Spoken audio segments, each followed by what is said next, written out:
واقعہ کربلا تاریخ کا دردناک واقعہ ہے۔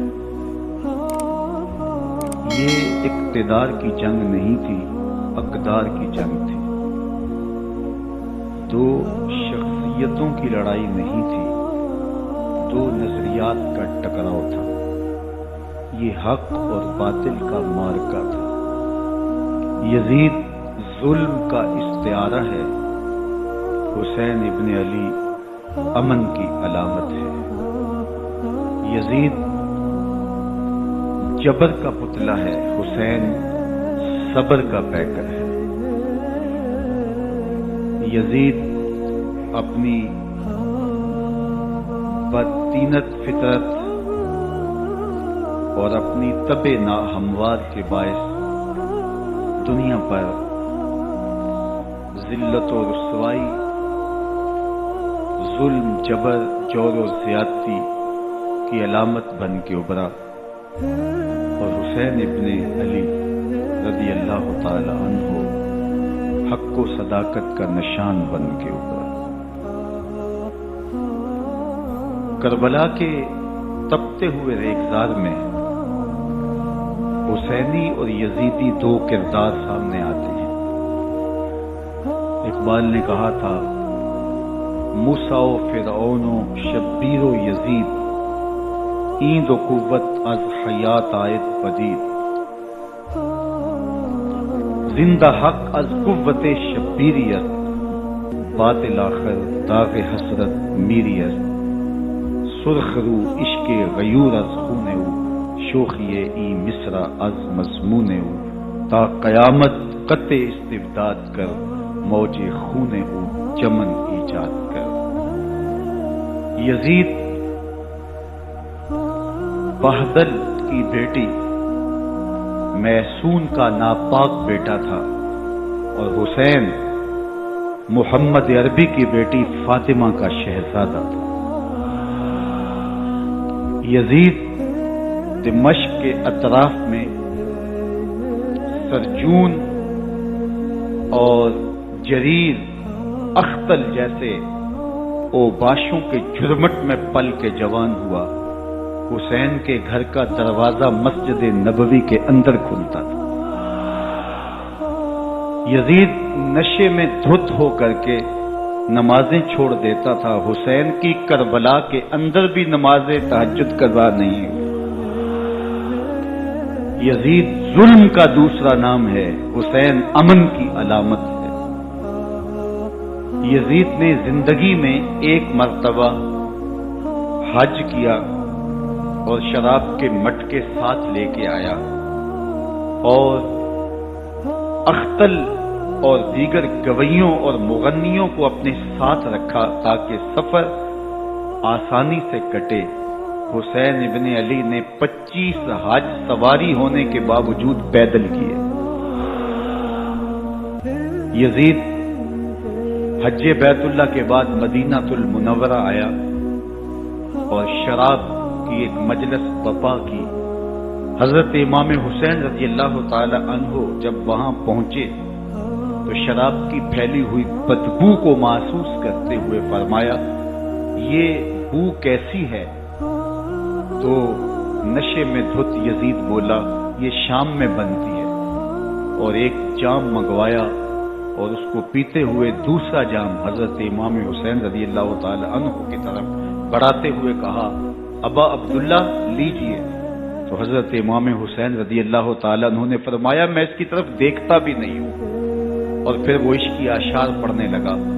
جب یزید کی شراب نوشی کا منظر امام حسین رضی اللہ تعالی عنہ اپنی آنکھوں سے دیکھ چکے تھے، تو مجھے بتاؤ یزید کے ہاتھ پہ امام حسین کا پاک ہاتھ کیسے آتا؟ حضرت امام حسین رضی اللہ تعالی عنہ جس ماحول میں پلے تھے، جس ماحول میں پرورش پائی تھی، جس ماحول میں رہے تھے، وہ پاکیزہ اور تقدس ماحول تھا۔ اور یزید کبھی اطراف دمشق میں، کبھی غوطہ میں، کبھی الخضرا محل میں، اور کبھی کہاں داد عیش دیتا رہا اور لہو و لعب کے اندر مصروف رہا، اور اس کی زندگی ان چیزوں سے عبارت تھی. وہ محرمات کو حلال قرار دیتا، شراب نوشی اس کی ہڈیوں میں رچی ہوئی تھی، اور شریعت بیضا کا مذاق اڑایا کرتا. اور حسین ابن علی رضی اللہ تعالی عنہ کی دوستیاں جن لوگوں سے تھی وہ عبداللہ ابن عباس تھے، عبداللہ ابن عمر تھے، حضرت عبد الرحمن بن ابو بکر رضی اللہ تعالی عنہ تھے. یزید تو جوا کھیلتا رہا، یزید تو قمار بازی کرتا رہا، یزید تو شراب نوشی کرتا رہا، اور حسین ابن علی مسجد نبوی کے ممبر میں حضور کے پہلوؤں میں بیٹھتے رہے. زمانے نے وہ منظر دیکھا کہ سرخ رنگ کے جوڑے پہنے ہوئے حسنین کریمین حجرہ فاطمہ سے نکلتے ہیں. کم عمری کی وجہ سے کبھی گرتے ہیں کبھی سنبھلتے ہیں، اور آقا کریم خطبہ ارشاد کر رہے ہیں. خطبہ چھوڑ کے حضور نے شہزادوں کو اٹھا لیا.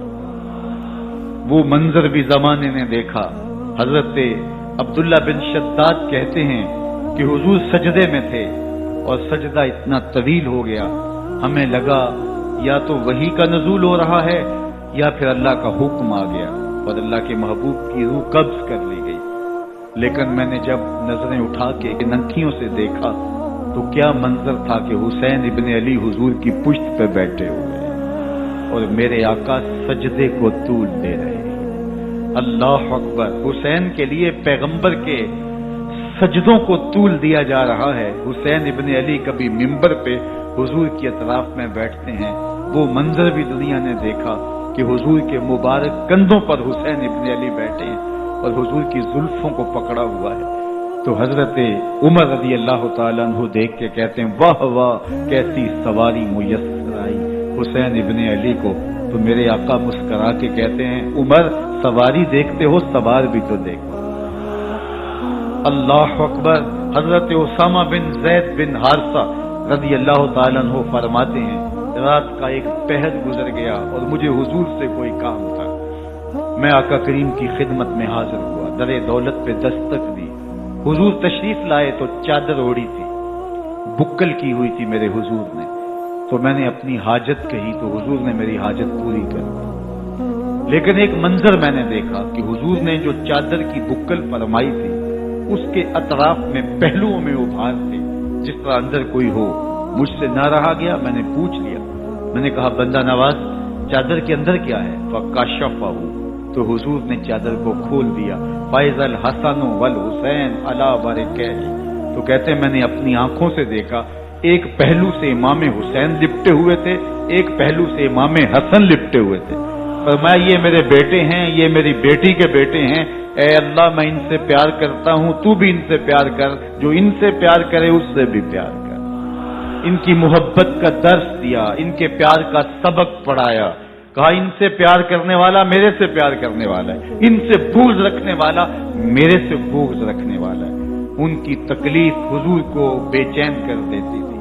حضرت سیدہ فاطمہ الزہرا رضی اللہ تعالی عنہا کے گھر کے قریب سے گزرے. حضرت امام حسین کے رونے کی آواز آ رہی تھی. تو آقا کریم علیہ السلام نے فرمایا کہ فاطمہ حسین کو چپ کرواؤ. اللہ تعالیٰ انا بقاءہ یوزینی. تو جانتی نہیں حسین کا رونا مجھے دکھ دیتا ہے. حسین ابن علی کو حضور رونے نہیں دیتے تھے، ان کو دکھی نہیں ہونے دیتے تھے، کیونکہ رسول اللہ صلی اللہ علیہ وسلم جانتے تھے کہ یہ کتنے دکھ سہے گا، کتنی تکلیفوں سے گزرے گا اور کتنے مصائب سہے گا. زمانے نے وہ گھڑیاں بھی دیکھی کہ حضرت حذیفہ بن یمان رضی اللہ تعالیٰ عنہ فرماتے ہیں کہ میں حضور کی خدمت میں نماز مغرب کی ادائیگی کے لیے حاضر ہوا، اور میں نے یہ اجازت خاص طور پہ اپنی ماں سے اس شرط پہ لی تھی کہ امی آپ مجھے اجازت دیں، میں حضور کی خدمت میں حاضر ہوتا ہوں، مغرب کی نماز بھی ادا کروں گا اور پھر حضور سے عرض کروں گا حضور میرے لیے اور میری ماں کے لیے بخشش کی دعا کر دیجیے. ماں نے اس شرط پہ اجازت دے دی اور میں حضور کی خدمت میں آ گیا. نماز مغرب ادا کی، سلام پھرا تو میرے دل میں آرزو تھی میں حضور سے عرض کروں حضور میرے لیے اور میری ماں کے لیے مغفرت کی بخشش کی دعا کر دیں. لیکن حضور عبادات میں، ذکر میں، نوافل میں ایسے مشغول ہوئے کہ میں آرزو رکھنے کے باوجود بھی عرض نہ کر سکا. خیر نماز عشاء کا وقت ہوا، اذان پکاری گئی، حضور مصلی پہ آئے، نماز پڑھی، سلام پھرا تو میرے دل میں پھر خیال آیا کہ ماں سے ایک نماز کی چھٹی لی تھی، نمازیں بھی 2 ہو گئیں۔ ماں نے جاتے پوچھنا ہے حضور سے میرے لیے اور اپنے لیے مغفرت کی، بخشش کی دعا کروائی تھی تو کیا جواب دوں گا؟ اور حضور اٹھے اور کاشانہ اقدس کی طرف چل دیے۔ اب میرے دل میں یہ خیال رہ کے آ رہا تھا کہ ماں کو کیا جواب دوں گا؟ میں تو حضور سے بخشش و مغفرت کی دعا کروا ہی نہیں سکا۔ جب حضور چل پڑے تو غیر ارادی طور پہ میں بھی حضور کے پیچھے چل پڑا۔ چلنے میں تھوڑی سی رفتار تیز ہو گئی جس سے قدموں کی آہٹ پیدا ہوئی، تو جب آواز پیدا ہوئی تو حضور نے رخ پھیرے بغیر فرمایا من ھذا، میرے پیچھے پیچھے کون آ رہا ہے؟ پھر خود ہی کہا حذیفہ تو نہیں۔ تو میرا دل دھڑک رہا تھا، قل تو نعم، میں نے کہا جی حضور میں حذیفہ ہوں۔ فرمایا ما حاجتوں کا غفر اللہ لک ولامک، کیا کام ہے؟ اللہ تجھے بھی بخش دے، تیری ماں کو بھی بخش دے۔ اب جو کام تھا وہ جنبش لب سے پہلے ہی ہو گیا، یہاں تو لفظوں کا سہارا بھی نہیں لینا پڑتا، وہ بند لبوں کی بولیاں بھی سنتے ہیں۔ اقبال بولا ہے فروغت صبح آثار و ظہور، چشم تو بی نندائے ما فی الصدور، تیری نظر تو سینوں کے چھپے راز بھی دیکھتے۔ تو کہا ما حاجتوں کا غفر اللہ لک ولامک، اللہ تجھے بخش دے، تیری ماں کی بھی مغفرت کر دے، کیا کام ہے؟ اب جو کام تھا وہ تو ہو گیا۔ تو میرے حضور نے ارشاد فرمایا حذیفہ سنو، ابھی ایک فرشتہ آیا ہے جو اس سے قبل دھرتی پر پہلے کبھی نہیں آیا، آج پہلی مرتبہ اللہ سے اجازت لے کے 2 کام کرنے آیا ہے، ایک تو مجھے سلام کرنے آیا ہے اور دوسرا خوشخبری دینے آیا ہے کہ آپ کی بیٹی فاطمہ جنتی عورتوں کی سردار ہے اور حسن اور حسین جنتی جوانوں کے سردار۔ ایک طرف یزید ناپاک میسون کا پلیت بیٹا اور ایک طرف محمد عربی کا نواسا، فاطمہ کے دودھ کا اثر، علی المرتضی کے خون کی تاثیر، رسول اللہ صلی اللہ علیہ وسلم کے کندھوں پہ بیٹھنے والا۔ ایک دن حضور نے امام حسین رضی اللہ تعالیٰ عنہ کے ہاتھ پکڑ لیے اور ان کے پاؤں اپنے پاؤں پہ رکھے اور پھر فرمایا بیٹے آگے بڑھو، اور ان کے پاؤں حضور کی پنڈلیوں پہ آئے۔ پھر کہا بیٹے اور آگے بڑھو، حتیٰ کہ ان کے پاؤں حضور کی رانوں پہ آئے۔ پھر فرمایا بیٹا اور آگے بڑھو، تو ان کے پاؤں حضور کے مبارک بدن اقدس پہ آئے۔ پھر بازوؤں کو کھینچ کے اپنے قریب کیا اور حسین ابن علی کے منہ میں اپنی زبان رکھ دی، اور وہ اس طرح چوس رہے تھے جس طرح کھجور چوسی جاتی ہے۔ تو اللہ کے محبوب علیہ السلام نے حسین ابن علی کو اپنی زبان کا لعاب دہن دے کر کے، وہ شیر رحمت دے کر کے، وہ کوثر و تسلیم سے پاکیزہ تر آب رحمت عطا کر کے ان کی ہمیشہ کے لیے پیاس بجھا دی، تاکہ کل کربلا کے تپتے ہوئے ریگزار میں حسین ابن علی کو پیاس کی شدت تنگ نہ کرے اور پائے استقلال میں لغزش نہ آنے پائے۔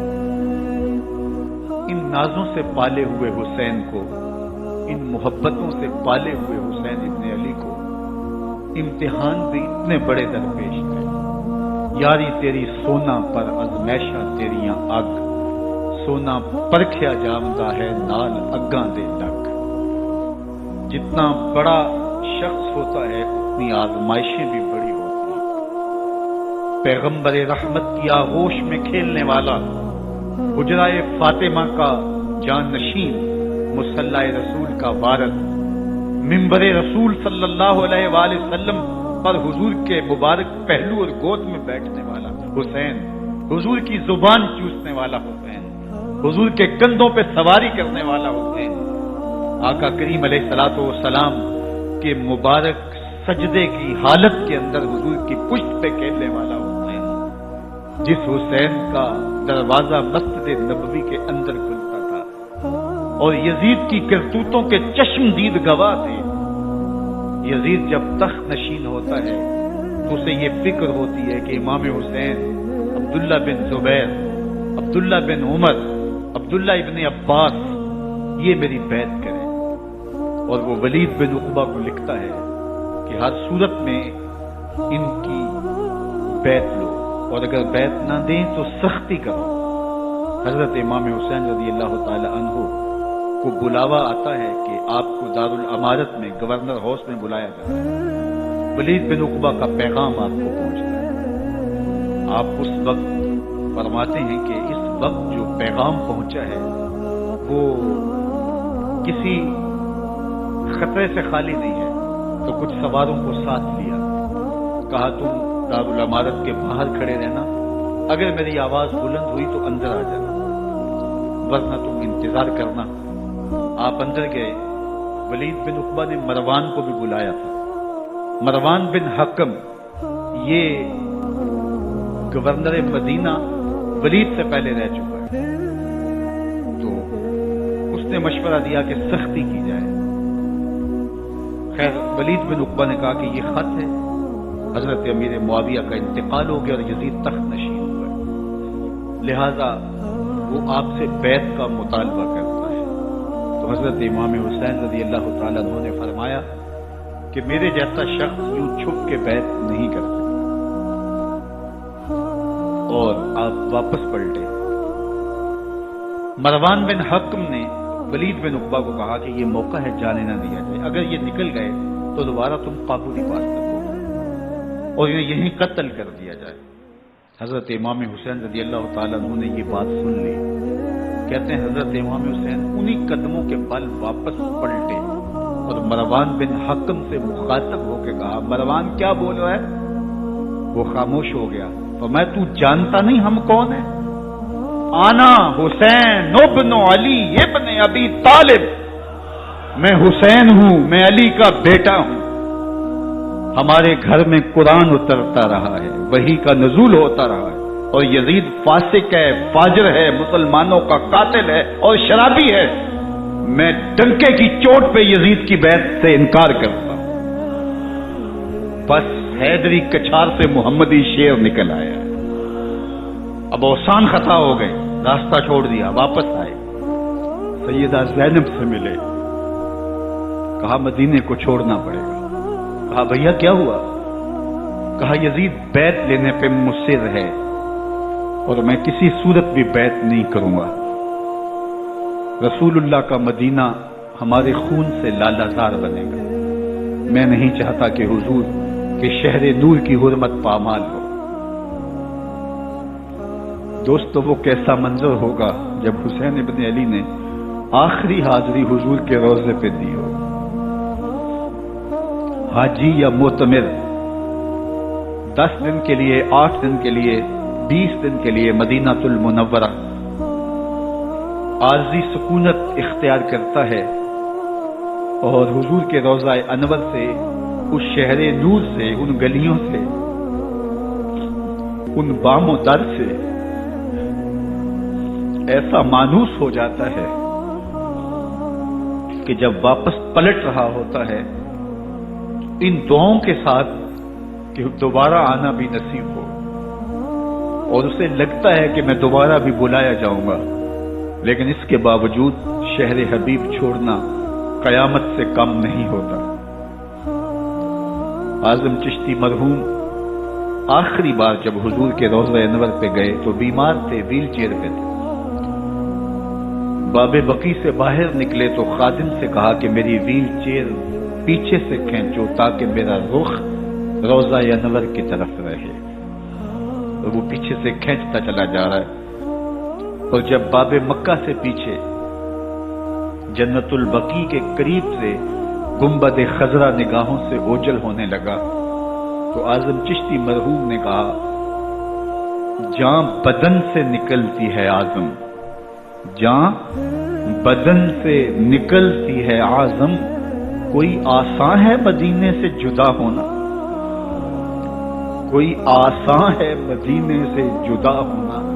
یہ اس شخص کی کہانی ہے جو 10 دن، 5 دن، مہینہ، 2 ماہ وہاں رہتا ہے اور پھر اس شہر کو چھوڑ کے آنا اس کے لیے آسان نہیں ہوتا۔ اور مجھے بتاؤ کہ حسین جو پیدا مدینے میں ہوا، جس کے گھر کا دروازہ مسجد نبوی کے اندر کھلتا تھا، جو مسجد نبوی کے اندر پرورش پا کے جوان ہوتا ہے اور مدینے کی گلیوں میں کھیلتا رہا، اس حسین ابن علی کے لیے مدینہ چھوڑنا، اور پھر وہ اس بات کا علم اور شعور رکھتے تھے کہ یہ آخری بار حضور کے در پہ حاضری ہے، دوبارہ اس شہر نور میں نہیں آ سکوں گا، تو کیا قیامت ہوگی اور کیا منظر ہوگا۔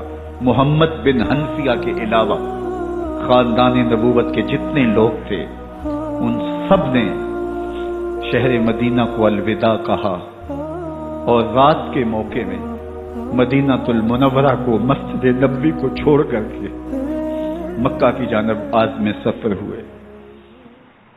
3 شعبان المعظم کو مکہ المکرمہ پہنچتے ہیں، ادھر کوفیوں کے خطوط آنے شروع ہو جاتے ہیں۔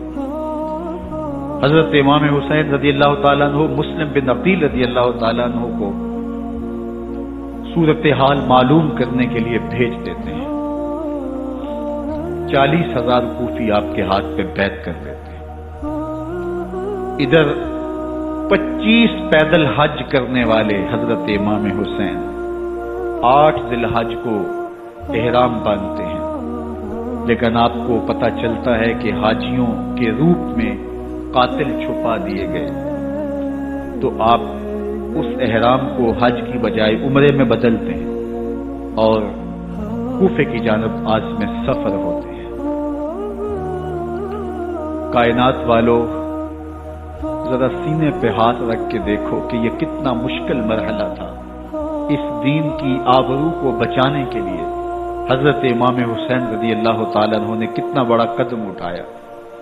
آپ کے بہیخہ، دوست، احباب عبداللہ بن عمر یہ سارے روکتے ہیں۔ عبداللہ بن عباس کہتے ہیں حضرت نہ جائیے، الکوفی لا یوفی، کوفی کبھی وفا نہیں کرتے۔ آپ کے والد کو وہاں شہید کیا گیا، لیکن آپ ایک فرض کو نبھانے جا رہے ہیں۔ میرے غم گسارو، میرے مہربانوں، نہ روکو مجھ کو جانے دو، مجھے نانے کے دی کی ڈوبتی کشتی بچانے دو۔ میں جاتا ہوں کہ دنیا پر وفا کا نام رہ جائے، میں رہوں نہ رہوں پر عظمت اسلام رہے۔ میں نہیں جاتا تو نبی کے گھر کی آن جاتی ہے، میں نہیں جاتا تو نبی کے گھر کی آن جاتی ہے۔ تمہارا دین جاتا ہے، میری غیرت ایمان جاتی ہے۔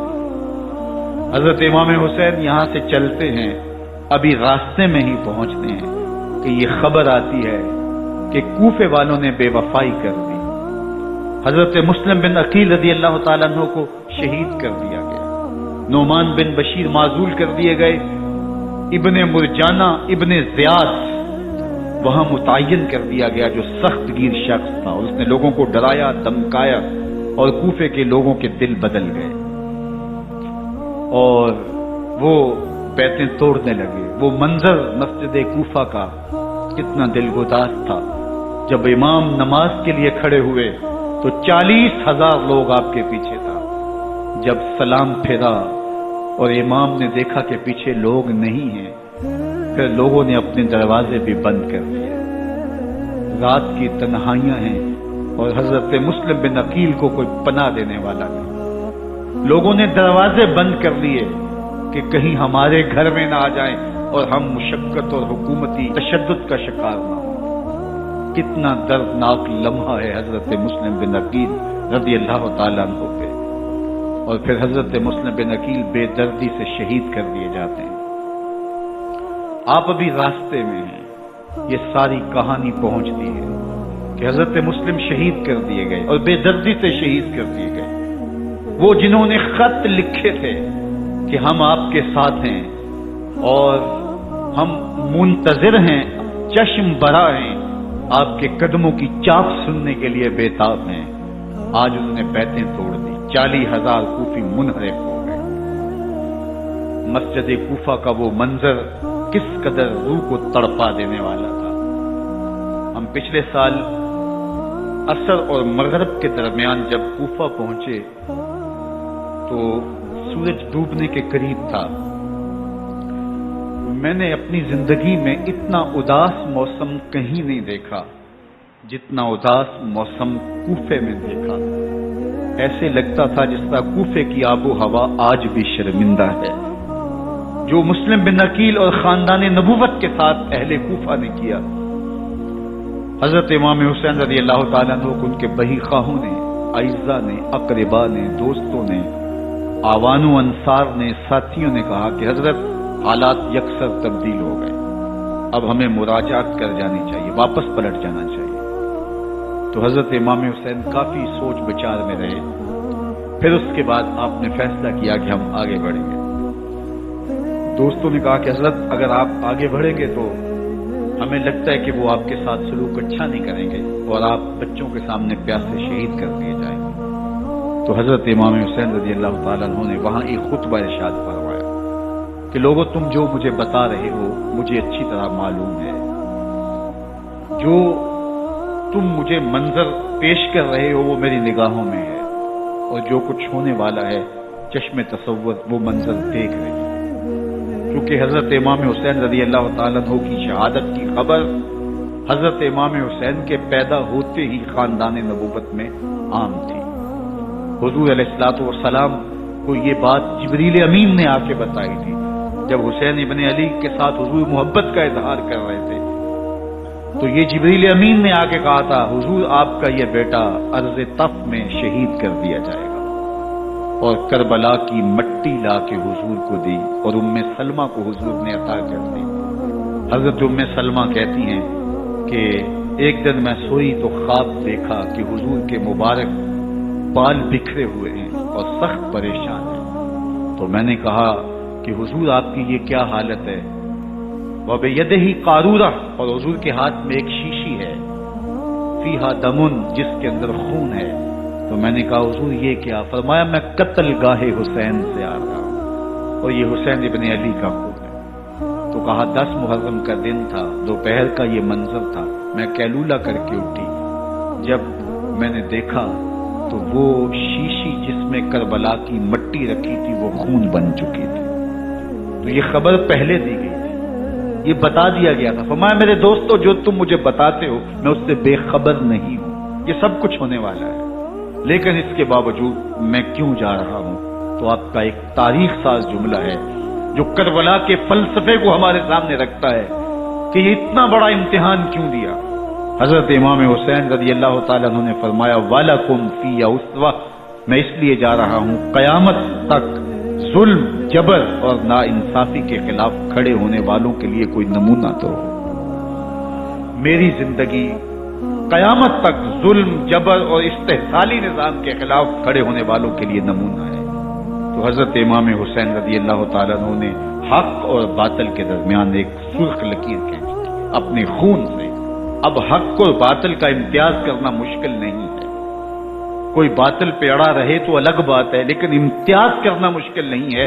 حدود بالکل واضح کر دیں۔ اقبال نے یہاں کتنی خوبصورتی کے ساتھ اس مضمون کو نبھایا۔